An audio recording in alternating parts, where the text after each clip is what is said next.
Bagaimana jika hidup yang Anda jalani bukanlah sesuatu yang Anda miliki, tetapi hanya keadaan yang sedang terjadi melalui Anda? Dan bagaimana jika diri yang selama ini Anda pertahankan dengan gigih hanyalah sebuah pola sementara, tersusun dari arus alam yang sebentar lagi akan lewat begitu saja? Pertanyaan ini mungkin terdengar aneh, tapi mari kita pikirkan sejenak. Apakah kita benar-benar memiliki tubuh ini? Atau tubuh ini hanyalah kumpulan makanan yang kita pinjam dari bumi? Lalu bagaimana dengan emosi dan pikiran? Apakah itu benar-benar milik kita? Atau sekadar hasil kerja rumit dari otak kita, yang juga tersusun dari materi alam? Jika semua ini benar, jika tidak ada satu pun bagian dari kita yang benar-benar milik kita, lalu siapakah kita? Mungkin kita bukanlah sesuatu yang tetap dan solid. Mungkin kita adalah sebuah pola yang terus-menerus muncul dari hubungan kita dengan dunia di sekitar kita. Memahami ini bukan hanya soal filsafat yang rumit. Secara psikologis, ini bisa mengurangi kecemasan kita tentang siapa diri kita seharusnya. Secara sosial, ini bisa menumbuhkan empati yang lebih dalam, karena kita sadar bahwa kita semua berasal dari arus alam yang sama. Dan secara praktis, ini membuat kita lebih fleksibel dalam menghadapi perubahan hidup yang tak terhindarkan.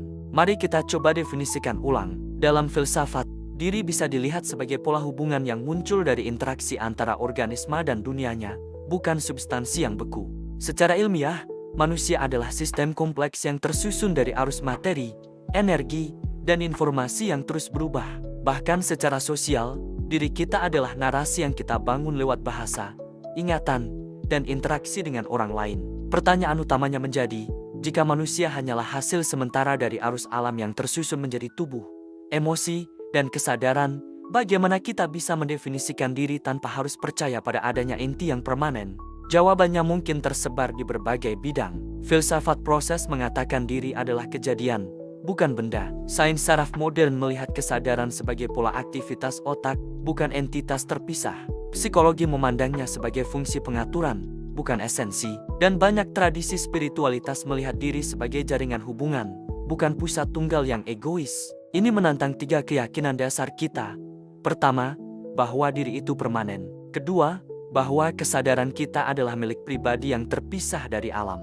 Dan ketiga, bahwa hidup adalah objek yang kita miliki, bukan situasi yang kita alami. Mari kita selami lebih dalam dengan beberapa pertanyaan turunan. Pertama, jika tubuh kita hanyalah susunan materi dari alam, yang terus berganti setiap beberapa tahun, apa yang membuat pengalaman kita terasa milik kita? Filsuf seperti Spinoza melihat manusia sebagai modus atau cara alam mengekspresikan dirinya. Secara sains, atom dalam tubuh kita terus diganti. Rasa kepemilikan itu muncul dari kontinuitas pola, bukan karena ada substansi yang sama terus-menerus.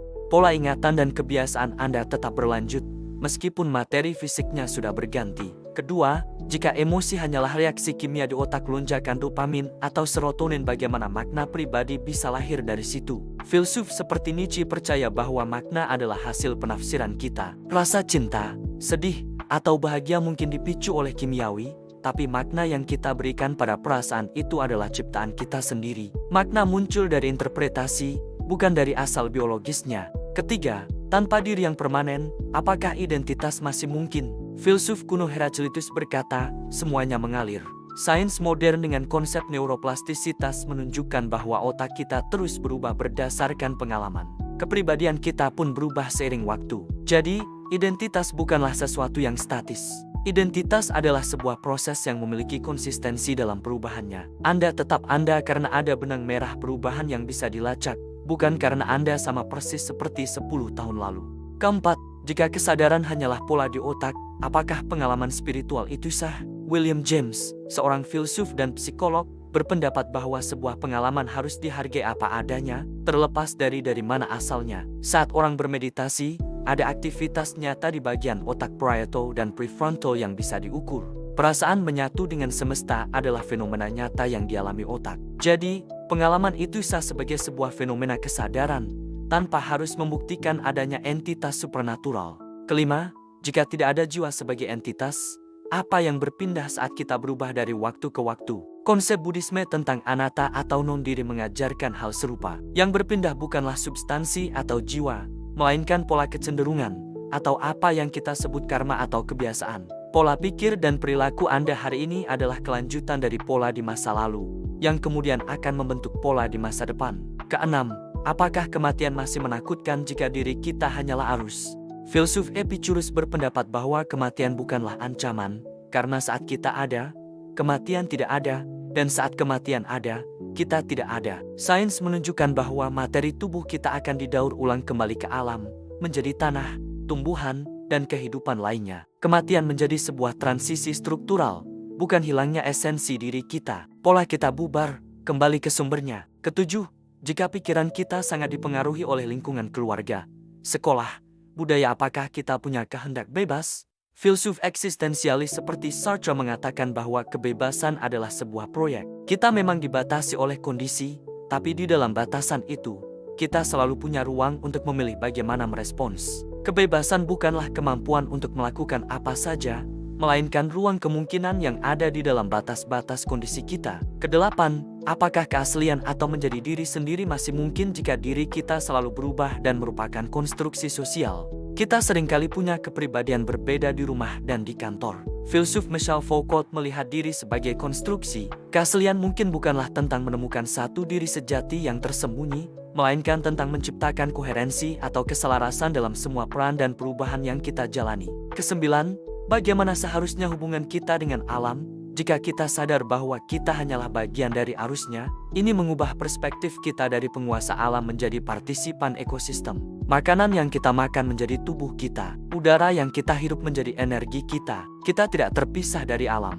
Kita adalah alam yang sedang mengalami dirinya sendiri dalam bentuk manusia. Ini mendorong etika yang lebih mendalam, di mana merusak alam sama dengan merusak diri sendiri. Dan terakhir, jika hidup hanyalah sebuah situasi yang terus bergerak, apa artinya membuat keputusan?